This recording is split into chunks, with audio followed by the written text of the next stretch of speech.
Did a Justice Sandy Baron-Batt deny a motion to dismiss a lawsuit against Whoopi Goldberg filed by Kyle Rittenhouse?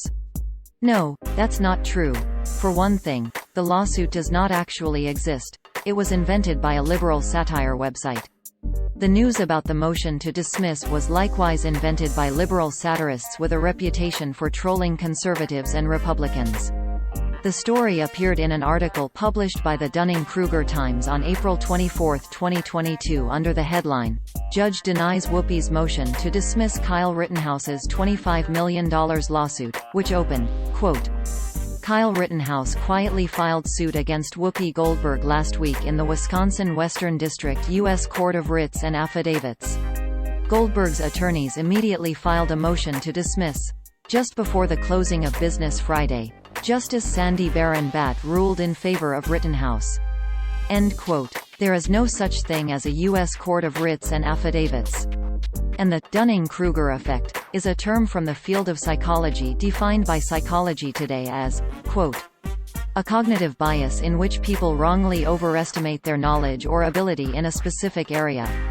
This tends to occur because a lack of self-awareness prevents them from accurately assessing their own skills.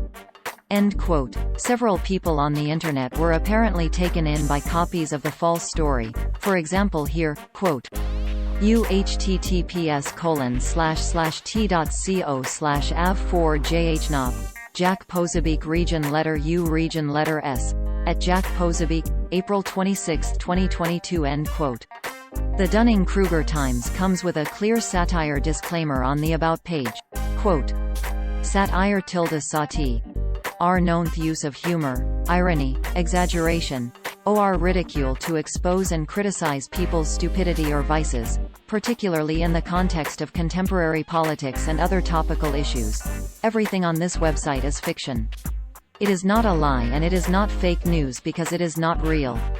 If you believe that it is real, you should have your head examined. Any similarities between this site's pure fantasy and actual people, places, and events are purely coincidental and all images should be considered altered and satirical. See above if you're still having an issue with that satire thing. End quote. The owner and main writer of the site is self-professed liberal troll Christopher Blair, a man from Maine who has made it his full-time job to troll gullible conservatives and Trump supporters into liking and sharing his articles. He runs several other websites, including wearethelod.com, bustatroll.org or Bebist website. Sometimes he is also known under his nickname, Busta Troll, which happens to be an anagram of Art Tubles, who is mentioned in the story as the producer of The View. Articles from Blair's sites frequently get copied by real, fake news sites who often omit the satire disclaimer and any other hints the stories are fake. Blair has tried to get these sites shut down in the past, but new ones keep cropping up. Blair and his operation were profiled by The Washington Post on November 17, 2018 by Eli Saslow, quote, "Nothing on this page is real.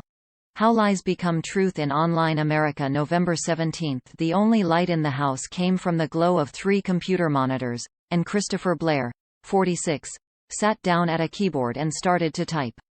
His wife had left for work and his children were on their way to school, but waiting online was his other community, an unreality where nothing was exactly as it seemed.